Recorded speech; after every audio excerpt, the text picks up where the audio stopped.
نحمده ونصلي على رسوله الكريم أما بعد أعوذ بالله من الشيطان الرجيم بسم الله الرحمن الرحيم وأما ما ينفع الناس فيمكث في الأرض صدق الله العظيم. وعن جابر رضي الله عنه قال قال رسول الله صلى الله عليه وسلم المؤمن يعرف ويؤمن ولا خير في من لا يعرف ولا يؤلف وخير الناس أنفعهم للناس أو كما قال عليه الصلاة والسلام.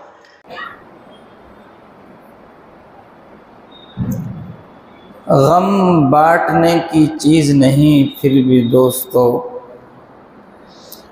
غم بانٹنے کی چیز نہیں پھر بھی دوستو، ایک دوسرے کے حال سے واقف رہا کرو۔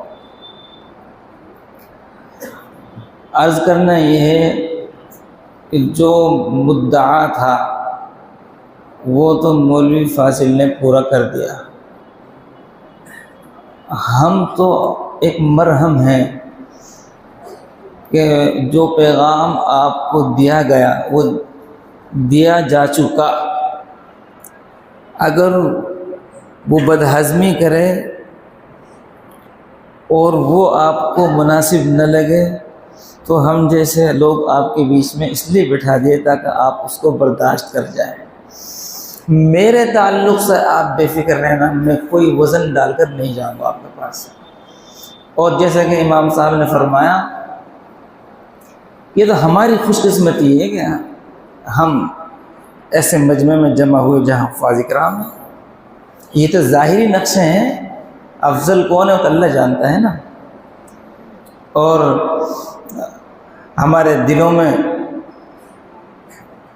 تمنا تو یہی ہے نا جی کہ آپ حفاظ کرام علماء کرام سے جڑ کر ہمارے لیے یہ فائدہ ہوگا کہ آپ کی جماعت ہمارے لیے بخشش کا ذریعہ بنے گی۔ دو تین باتیں جو ذہن میں آئیں وہ عرض کروں گا اور بات ختم۔ پہلی بات تو یہ کہ آپس میں مل بیٹھنے سے بہت فائدے ہوتے ہیں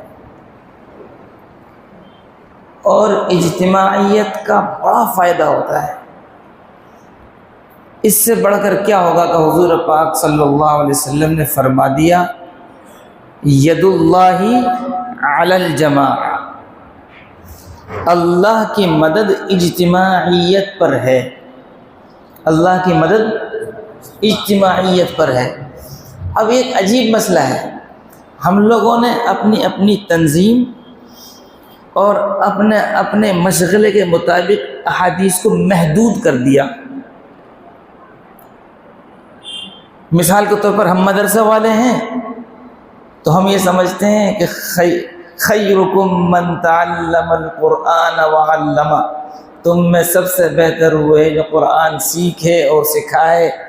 تو ہم یہ سمجھتے ہیں کہ اس پر ہمارا قبضہ ہے اور یہ حدیث صرف ہمارے ہی لیے ہے، جبکہ ایسا نہیں ہے۔ کوئی کہیں بھی زمین پر، خشکی میں، سمندر پر، زمین و آسمان کے درمیان، بین السماء والارض، مدرسے میں، تبلیغی جماعت میں، ٹیوشن میں، کہیں بھی انفرادی اجتماعی طور پر جو بھی قرآن سیکھنے سکھانے کا کام کرے گا اس کو یہ فضیلت حاصل ہوگی۔ اسی طریقے سے مشہور حدیث ہے، بلغوا عنی ولو آیا، میری جانب سے ایک بات پہنچاؤ، میری جانب سے بات پہنچاؤ آگے، پیغام پہنچاؤ آگے، چاہے وہ ایک ہی آیت ہو۔ اب یہ ہم سمجھتے ہیں یہ حدیث تبلیغ والوں کے ساتھ فٹ ہے۔ ایسے ہی ید اللہ علی الجماعہ، اب ہم سمجھتے ہیں کہ اس پر جمعیت والوں کو قبضہ ہے، بس وہ لکھیں گے اپنے جھنڈے پہ ید اللہ علی الجماعہ۔ نہیں، پیغام کو سمجھیے. جب کسی حدیث کو محدود کر دیتے ہیں تو اس کی افادیت محسوس نہیں ہوتی. ہر اجتماعیت میں یہ برکت ہے، جس اجتماعیت میں بھی خیر ہو. خیر کے ساتھ جو بھی اجتماعیت ہے اس میں یہ فائدہ حاصل ہے کہ اس کو اللہ کی مدد حاصل ہوتی ہے. تو ہم جو جمع ہو رہے ہیں نا جی، اللہ تعالیٰ اس جمع ہونے میں برکت عطا فرمائے. اب برکت کا مطلب سمجھ لیجیے. اس جگہ پر برکت کا مطلب کیا ہے کہ آج ہم جمع ہوئے ہیں، محدود ہیں، چند ہیں، گنے چنے ہیں. برکت کا مطلب یہ ہے کہ آج اللہ کی بارگاہ میں ہم دل سے یہ دعا کریں کہ اللہ تعالیٰ ہمارے جمع ہونے قبول فرما لے اور اس میں برکت ڈال دے اور یہ سلسلہ چل پڑے. پھر برادری تک بھی محدود نہیں. ایک بات اور عرض کر دوں، معاف کر دینا، برادری کی نسبت پر جمع ہونا بھی بہتر ہے، میں اس کا مخالف نہیں ہوں. اس لیے کہ دنیاوی بہت سے امور، سماجی کام وہ برادری کی نسبت پر ہوتے ہیں. سمیلن کرنا ہے، شادیاں کرنی ہیں، برادری کی نسبت پر بہت سارے کام ہوں گے. لیکن نسبتیں اور بھی ہیں. صرف حافظ ہونے کی نسبت پر جڑیں تو دائرہ اور بڑھ جائے گا. ماشاءاللہ اس کا خیال رکھا گیا ہے، الحمدللہ. ٹارگٹ، ہدف ہمارا اصلاً گرچہ برادری کے حفاظ ہیں لیکن شمولیت سب کو شامل سب کو کرنا ہے، جمع سب کو کرنا ہے. جماعت جتنی بڑھے گی فضیلت اتنی ہی بڑھے گی. تو آپ یہ نیت کیجئے، ارادہ کیجئے کہ آج بسم اللہ ہوئی ہے، انشاءاللہ آئندہ ہم جمع ہوں گے اور کثیر تعداد میں جمع ہوں گے انشاءاللہ. اب میں اپنی بات کی دلیل دے دوں. یہ نسبتیں ہماری دنیاوی اور سماجی ضرورت ہیں، برادری کی نسبت، لیکن نسبتیں اور بھی ہیں. قیامت میں صفات والی کچھ نسبت ہوں گی. کہاں ہیں حفاظ، کہاں ہیں ذاکرین؟ جی، ذاکرین کی جماعت،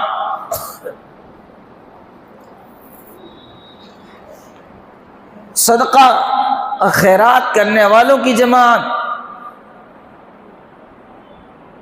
روزہ داروں کی جماعت. کہیں روزہ داروں کے لیے کہا جائے گا جنت میں اس دروازے سے داخل ہو،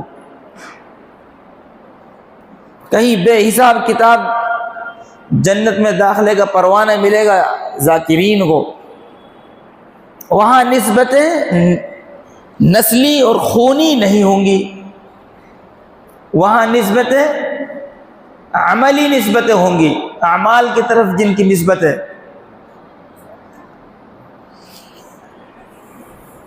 تو ہمیں وہ بھی پیش نظر رکھنا چاہیے. علماء کی جماعت،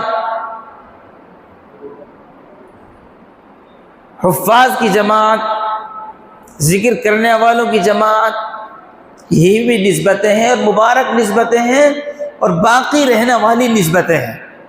ایسا آپ نے شاید نہیں سنا ہوگا کہ قیامت میں دخول جنت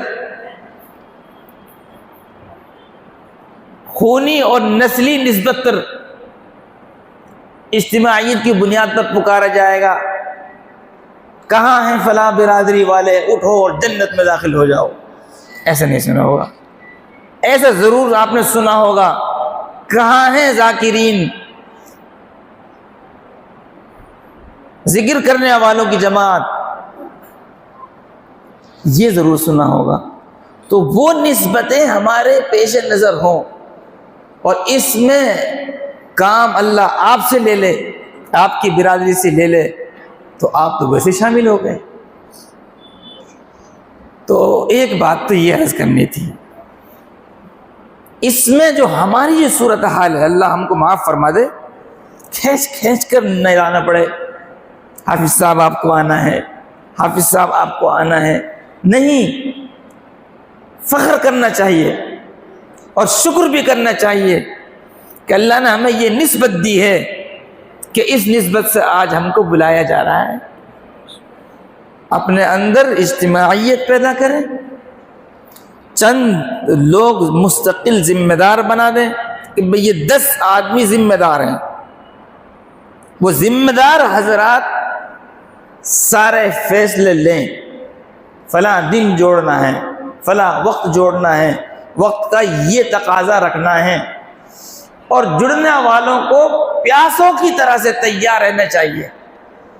روزہ افطار کے وقت, گرمیوں کا روزہ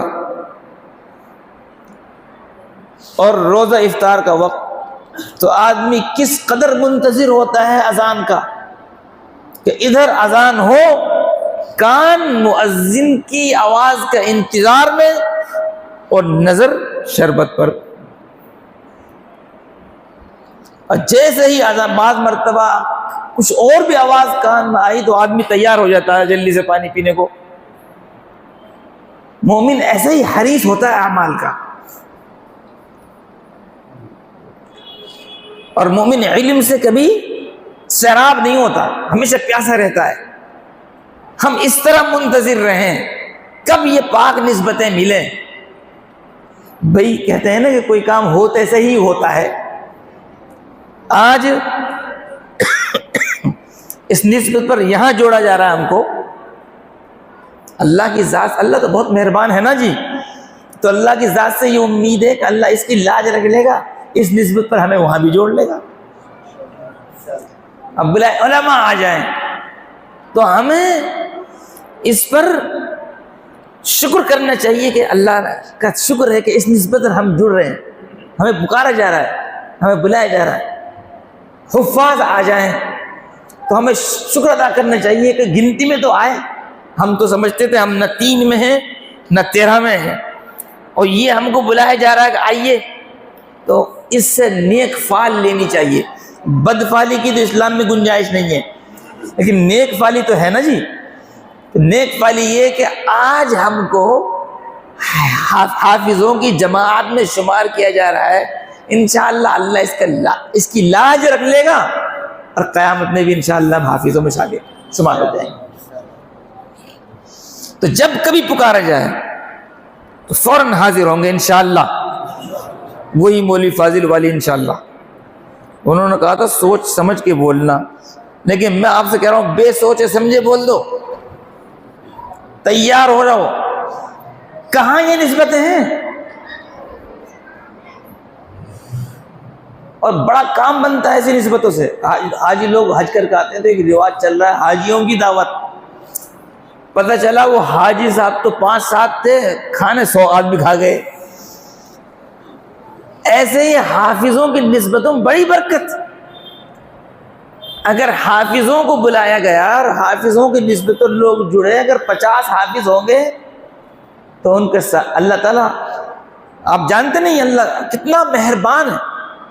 اللہ ایک بار کہہ دیتا نا قرآن میں کہ اللہ بہت بڑا مہربان ہے تو کام چل جاتا, لیکن نہیں, 114 مرتبہ بسم اللہ الرحمن الرحیم قرآن میں کہلوایا اللہ نے, وہ 313 سورتوں کے ساتھ, اور یہ ایک الگ سے اور ایکسٹرا. اس کے علاوہ پھر غفور الرحیم الگ ہے. تو اللہ نے 114 مرتبہ کہلوایا بسم اللہ الرحمن الرحیم. اللہ انتہائی مہربان ہے کہ حافظوں کے ساتھ جڑنے والا اللہ ان کو بھی ان کے ساتھ شامل کر دے گا. ایک صاحب تھے ہماری مسجد میں, ایک دفعہ تشریف لائے تھے, گجرات کے تھے, مولانا فاروق صاحب, اور دوبارہ ان سے ملاقات نہیں, بڑا متمنی. ان کو اس وقت کوئی شہر میں جانتا نہیں تھا, تو حضرت تشریف لائے میرے پاس. حضرت مفتی ابراہیم صاحب کا فون آیا کہ ایک بہت بڑا عالم ہے, وہ آئے ہیں, کوئی پروگرام تو ہے نہیں، شام کو پھنس جائیں گے، تمہارے لے کے آتا ہوں۔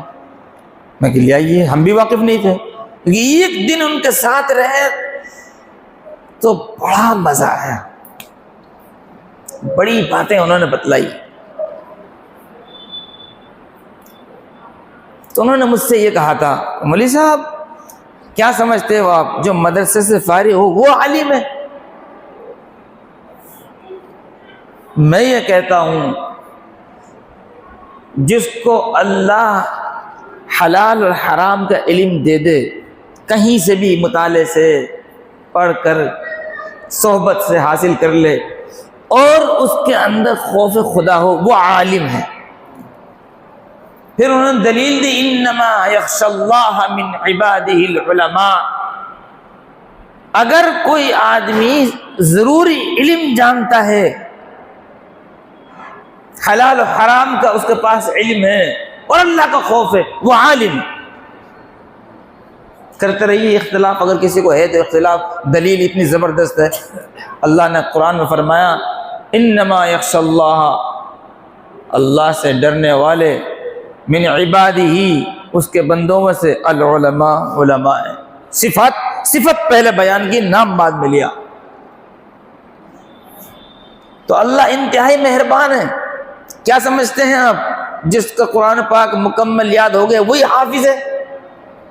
جس نے حفظ کی نیت سے قرآن شروع کر دیا اور 100 برس کی عمر میں وہ مرا، فوت ہوا، ارادہ اس کا مکمل کرنے کا تھا، وہ تب بھی وہ حافظ ہے، چاہے اس کے ایک ہی صورت یاد ہوئی ہو۔ تو اللہ کے ساتھ حسن ظن قائم رکھیں اور نیک فعال لیں۔ حفاظ کو جمع کیا جا رہا ہے، میں بھی چلوں، میں جانتا ہوں من دانم کے من آنم، میں کیسا ہوں یہ تو میں جانتا ہوں، اور مجھ سے زیادہ میرا رب مجھ کو جانتا ہے، لیکن آواز لگی ہے حفاظ کے ساتھ جمع ہونے کی۔ آج میں جمع ہو جاؤں، آج جڑ جاؤں، آج شامل ہو جاؤں، قریب بیٹھ جاؤں، تو انشاءاللہ قیامت میں بھی جب پکارا جائے گا تو میں بھی انشاءاللہ وہاں شامل ہو جاؤں گا۔ اور وہ تو آپ جانتے ہی ہیں، المرء مع من احب، علماء سے محبت ہوگی، حفاظ سے محبت ہوگی، شمار انہی کے ساتھ ہوگا۔ ایک بات تو مجھے یہ عرض کرنی تھی کہ اس جڑنے کے نظام کو مضبوط بنا لو، پھر انشاءاللہ کہلوا دو، اس جڑنے کے نظام کو مضبوط بنا لیں، اور زور سے حافظ سفیان، زور سے انشاءاللہ بڑی برکتیں ہوں گی، انشاءاللہ اس بڑے فوائد ہوں گے۔ ایک دوسرے کی، جیسے وہ کہتے ہیں نا کہ عطر والا کے پاس بیٹھیں گے تو خوشبو آئے گی، اور لوہار کے پاس بیٹھیں گے تو کچھ نہیں تو دھواں تو ملے گئی۔ اب مسجد کا پاک ماحول، حفاظ کرام کی جماعت، انشاءاللہ روحانیت کا اثر تو آئے گا انشاءاللہ۔ پھر درد جو ہے نا یہ منتقل ہوتا ہے ایک دوسرے کو، نہ معلوم جن حضرات نے رائے دی، مشورہ دیا، آپ کو بلایا، ان کا دل میں کیا درد ہے، اور درد دل کے واسطے پیدا کیا انسان کو، تو حقیقت ہمارے اندر انشاءاللہ منتقل ہوگی۔ تو انشاءاللہ ہم اس جڑنے کے نظام کو مضبوط بنائیں گے انشاءاللہ۔ دوسری بات، میں نے مولوی فاضل صاحب سے یہ پوچھا، مجھے یہ بتاؤ میں کہوں کیا؟ تو انہوں نے کہا کہ جی ہمیں کوئی مضمون طے نہیں کرنا، آپ آ جاؤ بس۔ پھر جب میں نے غور کیا تو اس دعوت نامے میں یہ حدیث تھی، خیر الناس من ينفع الناس، تو میں نے سوچا کہ اسی مضمون کی بہت ساری احادیث، الحمدللہ اس مضمون کی احادیث بہت ہیں، اور وہ آیت بھی اسی مضمون کی ہے۔ ایک مرتبہ ایک صاحب دہریہ مزاج کے، وہ ان لوگوں کے مزاج ہوتا خالی ضد بحث، نتیجے پہ نہیں، تو مجھ سے کہنے لگے کہ ان لوگوں نے کتنا ظلم کیا، کتنی زیادتی کی، کتنے مسلمانوں پر جو ہے کہ جبر کیا، تشدد کیا، اور پھر بھی یہ حکومت کر رہے ہیں، یہ تو مجھے ناانصافی معلوم ہوتی ہے۔ اور بڑا جملہ میں نہیں کہہ سکتا، ڈر لگتا ہے، یہ جو دہریہ ہوتے ہیں نا جی ایتھسٹ، یہ کچھ بھی بول دیتے ہیں۔ میں نے کہا دیکھو، ایک ہے آخرت کی کامیابی، وہ اللہ نے ایمان اعمال پر رکھی ہے۔ ایک ہے دنیا میں نظام حکومت، تو اس کے لیے تو قرآن کہتا ہے وَأَمَّا مَا يَنْفَعُ النَّاسَ فَيَمْكُثُ فِي الْأَرْضِ، وہ جو لوگوں کو نفع پہنچائے گا زمین میں ثبات اس کو ملے گا۔ انسان در حقیقت ہے ہی اسی لیے کہ وہ فائدہ پہنچائے، حصول فوائد کے لیے انسان نہیں ہے محض حصول فوائد، اصل ہے فائدہ پہنچانا۔ ایک مشہور لطیفہ ہے، حکایت ہے کہ ایک صاحب دوسرے ملک جا رہے تھے کمانے کے لیے۔ پہلے زمانے میں قافلے چلا کرتے تھے، وہ کسی قافلے کے ساتھ چلے کمانے کے لیے۔ پہلی منزل پر جب قافلہ کہیں ٹھہرا تو جنگلوں میں درختوں کے نیچے لوگ آرام کرتے تھے، یہ آرام کے لیے لیٹ گئے، تو انہوں نے دیکھا کہ پیڑ پر ایک اندھی چڑیا ہے جس کے آنکھ نہیں ہے، اور دوسری چڑیا جو بینا ہے وہ دانہ لا کر اس کو کھلا رہی ہے۔ تو ان صاحب نے سوچا کہ جب اللہ تعالیٰ ایک پرندے کو کھلا سکتا ہے تو مجھے نہیں کھلائے گا اللہ؟ اندھی چڑیا کو اللہ کھلا سکتا ہے تو مجھے نہیں کھلائے گا؟ چلو واپس چلو، کیوں در در پھرے، چونکہ سفر مشکل ہوتا ہے۔ تو وہ وہیں سے واپس ہو گئے، لوٹ گئے۔ وہاں جا کر استاد سے ملاقات ہوئی، تو پہلے لوگ استاذوں سے مشورہ کر کے سفر کرتے تھے اور استاذوں سے مشورہ کر کے فیصلہ کرتے تھے۔ استاد صاحب نے کہا کہ تم تو گئے تھے تجارت کے سفر پر، کیسے آ گئے؟ حضرت میں نے دیکھا ہے کہ پیڑ پر چڑیا بیٹھی ہے، نابینا چڑیا ہے، اس کو دوسری چڑیا لا کر دانہ کھلا رہی ہے، میں نے وہیں سے سفر ملتوی کر دیا، اب واپس آ گیا کہ جب اللہ اندھی چڑیا کھلا سکتا ہے تو مجھے نہیں کھلائے گا؟ تو استاد نے، استاد تو استاد ہوتا ہے، استاد نے کہا عقل مند، تو نے اس اندھی چڑیا سے تو سبق لیا، اس بینا چڑیا سے سبق نہیں لیا کہ یہ اس کو لا کر کھلا رہی تھی۔ تو یہ سوچتا جیسے یہ لا کر اس کو کھلا رہی ہے تو میں بھی جو ہے کہ ایسی محنت کروں، جو معذور ہیں ان کو میں رزق روزی کا نظام بناؤں اور ان کو میں امداد کا نظام بناؤں اور ان کو میں کھلاؤں۔ سبق یہاں سے یہ لینا چاہیے تھا کہ جو بینا چڑیا خدمت کر رہی ہے وہ خدمت تم کرتے، اور تم نے نابینا چڑیا سے سبق لیا کہ جب اس کو کھلا تو اللہ مجھے بھی کھلائے گا۔ تو سوچ کا فرق ہوتا ہے، سبق لینے کا انداز ہوتا ہے۔ سبق لینا کہاں سے؟ یہ بڑوں کی صحبت سے ملے گا۔ تو اللہ کے نبی علیہ الصلوۃ والسلام نے اس حدیث شریف میں فرمایا کہ مومن مانوس ہوتا ہے، لوگ بھی اس سے انس رکھتے ہیں۔ مومن ایک دوسرے کو دیکھ کے خوش ہوتا ہے، اس کی طرف مائل ہوتا ہے، مومن مومن کی طرف مائل ہوتا ہے۔ قرآن کہتا ہے والمؤمنون والمؤمنات بعضهم اولیاء بعض،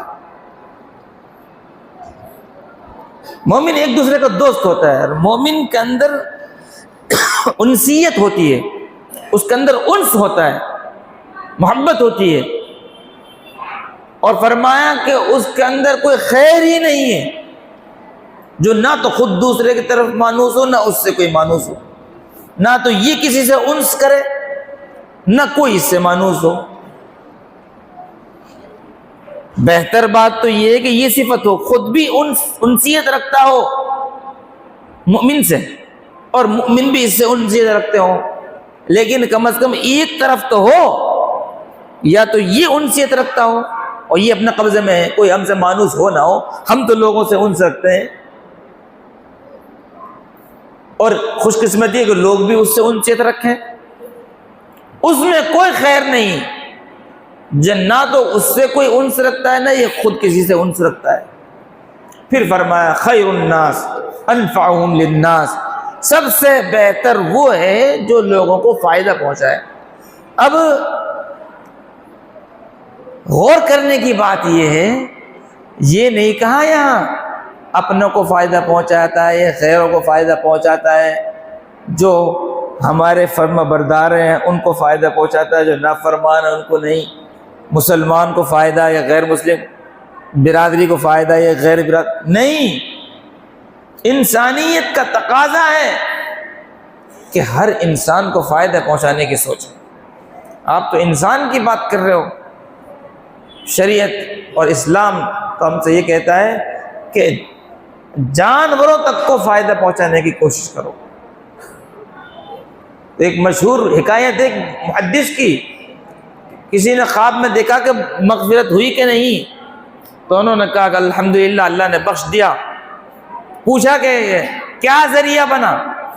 فرمایا کہ میں دوات اور قلم سے حدیث لکھا کرتا تھا، امید یہی تھی کہ حدیث کی اس خدمت کی برکت سے اللہ معاف کر دے گا، لیکن وہاں عجیب ارشاد ہوا، جب پیشی ہوئی تو اللہ نے فرمایا کہ تو جب قلم سے لکھ رہا تھا تو قلم کی روشنائی پر ایک مکھی آ کر بیٹھی جو روشنائی پینے لگی، تو نے یہ سوچا کہ اللہ کی ایک مخلوق پیاسی ہے، یہ پہلے اس کو پی لے، پیٹ بھر لے، پھر میں قلم چلاؤں گا۔ اس کی ہمدردی میں پیاس بجھانے کی خاطر قلم روک دیا، چلو ہم نے اسی نسبت سے تم کو معاف کر دیا۔ اس لیے میرے عزیز و میرے دوستو، ہم کو نافع بننا ہے انشاءاللہ۔ دیکھو ہمارا یقین تو یہ ہے کہ نفع اور نقصان کا مالک اللہ ہے۔ نفع نقصان کا مالک کون ہے؟ لیکن اللہ نے ہمیں یہ ذمہ داری دی ہے۔ اچھا ایک چیز اور بتا دیتا ہوں بیچ میں، جو نئے نئے بچے ہوتے ہیں نا جی، وہ یہ سوچتے ہیں کہ مدرسے سے نکلے اور دنیا ہم سے حضرت جی کہنے لگ جائے۔ ابھی دونوں قدم باہر نہیں نکلے اس سے، مدرسے سے فارغ ہو کے انہوں نے ایک قدم باہر نکالا اور یہ سوچ رہے ہیں کہ جب دنیا ہم سے حضرت جی کہے، حضرت، اور ایک دو آدمی نے حضرت کہا اور یہ روئی کے پیڑ پہ چڑھا۔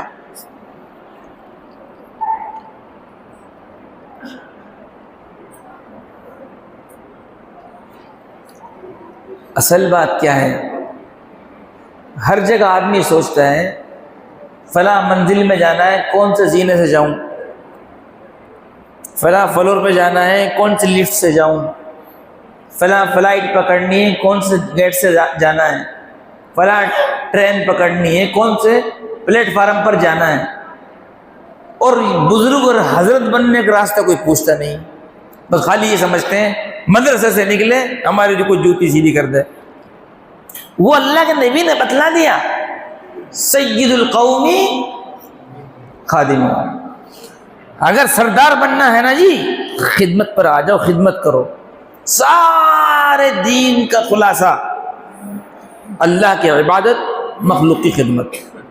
اگر کوئی بھی آپ سے کہے نا جی سارے دین اسلام کا خلاصہ دو لفظوں میں بتا دو، تو دو لفظوں میں سارے دین اسلام کا خلاصہ یہ ہے، اللہ وحدہ لا شریک لہ کی عبادت اور اس کی مخلوق کی خدمت۔ تو عزیز حفاظ کرام، علماء کرام، معاف فرمانا اگر کوئی بات آپ کے خلاف ادب ہوئی ہو، ہم کو اس پر آنا ہے۔ نمبر ایک، ہم کو جڑنا ہے، اچھی طریقے سے اس کو مضبوط نظام بنانا ہے، اور جب کبھی آواز لگے تو انشاءاللہ جتنے آج ہم ہیں نا جی، ہر مجلس میں اس کے سے ڈبل ہونے چاہیے انشاءاللہ۔ اور جتنی بھی مجلسیں ہوں گی نا، اگر ہماری نیت صحیح ہوگی تو آنے والی تمام مجالس کا ثواب انشاءاللہ ہم کو ملے گا انشاءاللہ۔ اور نمبر دو، ہمیں نفع بخش بننا ہے امت کے لیے۔ نفع حاصل کرنے کی کوشش نہیں، نفع پہنچانے کی کوشش کرنی ہے۔ کہیں کہ جی نفع پہنچانے کی کوشش کرنی ہے۔ اب اس میں ایک تشریح مختصر سی اور، وہ یہ ہے جس آدمی کے پاس جو چیز ہو اس سے اس کی امید رکھو۔ آپ پرچونی کی دکان پر جاتے ہیں نا جی، تو آپ کو معلوم ہے یہاں سے کیا ملے گا، تو لوگوں کو اس سے وہی امید ہے کوئی بھی آدمی ایسے نہیں ملے گا جو ڈاکٹر کی دکان پہ جا کر یہ کہے 1 کلو آٹا دے دیو. کہے گا کوئی؟ میڈیکل کی دکان پر جائے اور وہاں جا کر وہ مانگنے لگے کہ جناب جو سوال ادھر ایم خان سے ہوتا ہے وہ کرنے لگے، ہاف پیک کر دو، تو کوئی نہیں کہے گا. کیوں؟ ان کو معلوم ہے جہاں جو چیز ہے وہاں سے وہی چیز لینی ہے. ایسے ہی علماء اکرام، حفاظ اکرام، آپ سے لوگ پیسے لینے نہیں آئیں گے، آپ سے لوگ چندہ لینے نہیں آئیں گے، آپ سے لوگ کوئی دوسری چیز کی امید نہیں رکھیں گے. آپ کے پاس قرآن آتا ہے، آپ سے یہی امید رکھیں گے کہ اس سے ہم قرآن کا فائدہ حاصل کر لیں. ہم کو یہ دیکھنا ہے آج جو ہمارے فارغین ہیں وہ سارے کاموں کو اپنا کام سمجھ رہے ہیں، قرآنی تعلیم کی افادیت اس کو اپنا کام نہیں سمجھ رہے.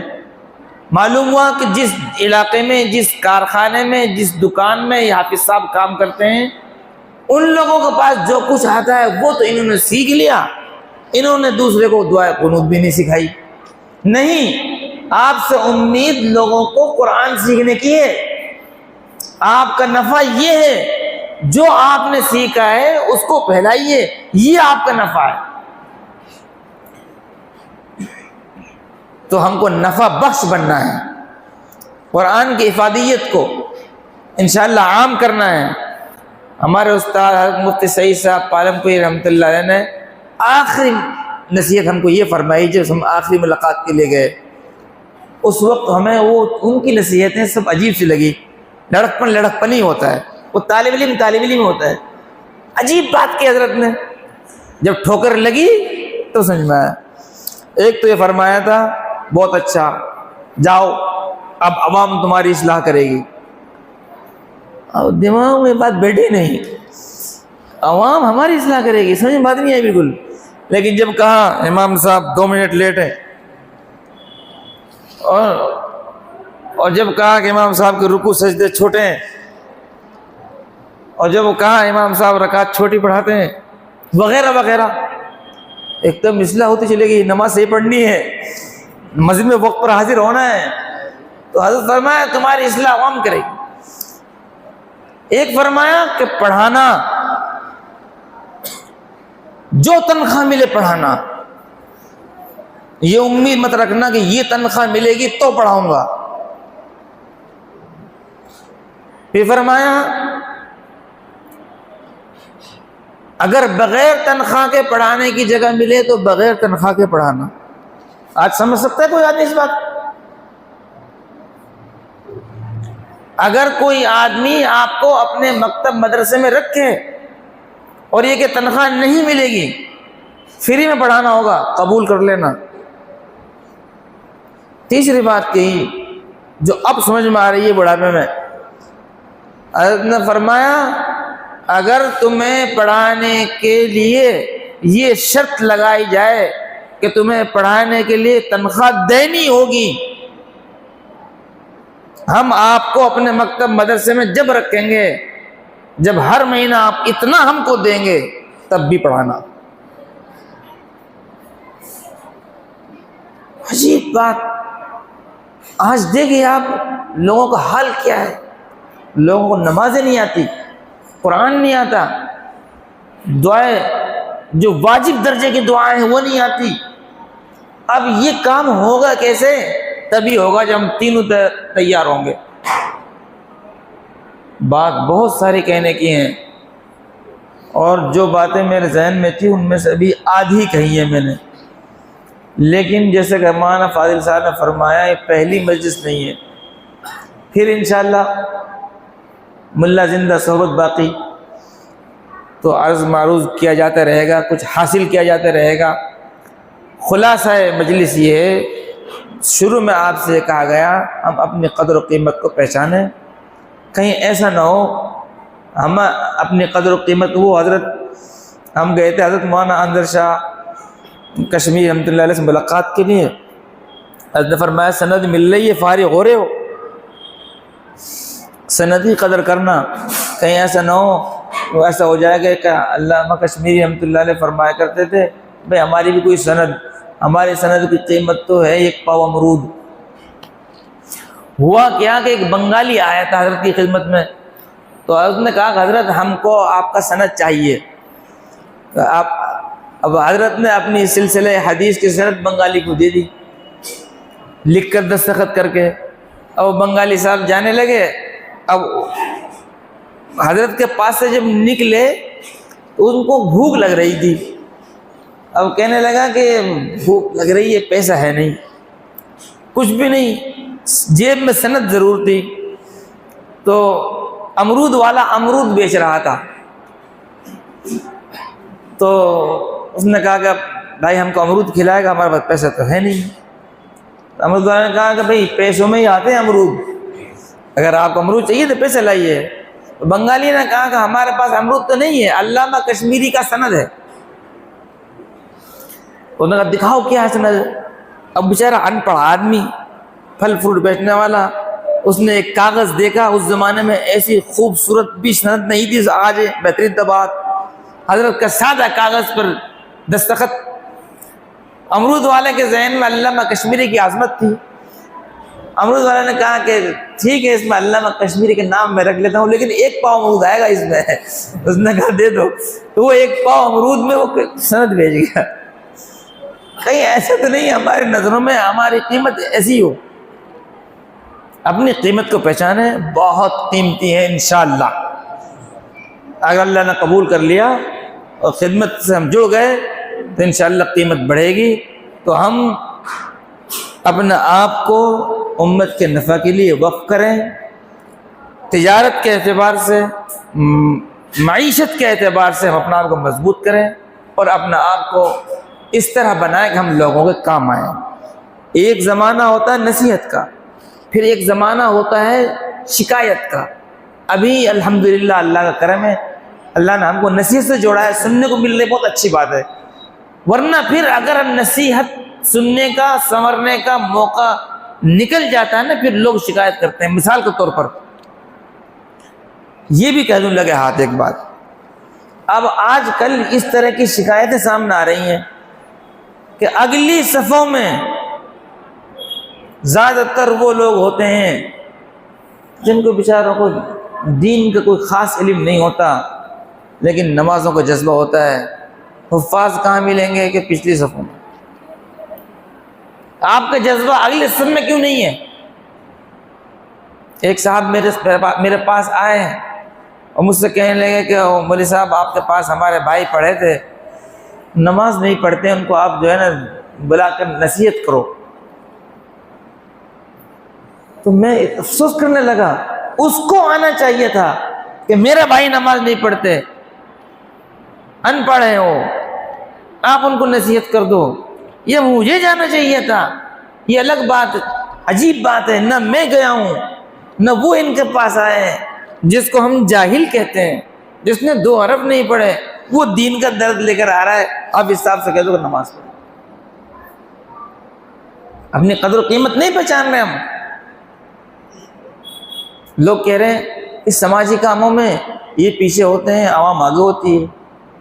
یہ شکایت سننے کا موقع مت دو۔ ایک صاحب مدرسہ اور مسجد کے تعلق سے مشورہ ہو رہا تھا کہ ایسا حافظ چاہیے جو اچھا قرآن پڑھا دے۔ اب وہ اچھا قرآن پڑھانے کے لیے کیا کیا صفات ہونی چاہیے؟ تو کم سے کم ایک صفت ہونی چاہیے کہ وہ اچھا پڑھنا جانتا ہو، پڑھانا جانتا ہو، بس۔ پھر اس کے نمبر 2-3 پر 2-3 چیزیں دیکھتے ہیں، اس کی وضاحت، اس کی لائف کیسی ہے۔ تو میں یہ کہہ رہا تھا من کہ بھائی حضرت، پہلے ہم یہ دیکھا کرتے تھے کہ قرآن پڑھنا آتا ہو، پڑھانا آتا ہو، اب یہ بھی دیکھنا پڑ رہا ہے کہ نمازی پڑھتا ہے کہ نہیں۔ اگر یہاں غیر حفاظ اور غیر علماء نہیں ہوتے تو میں اور کھل کر بولتا، اب اتنا ہی کافی ہے، اللہ اسی کو ہضم کروا دے، ورنہ پتہ چلا کہ آپ لوگ جو ہے کہیں کہ آئندہ بیٹھیں گے اس کو مت بلانا۔ جو بھی کچھ عرض کیا گیا ہے، اللہ اس پر مجھے بھی عمل کی توفیق عطا فرمائے، اللہ آپ حضرات کو عمل کی توفیق عطا فرمائے، اور اللہ تعالیٰ آج کے زمانوں میں خیر مقدر فرمائے، اور اللہ تعالیٰ برکت عطا فرمائے۔ وآخر دعوانا الحمد للہ رب العالمین.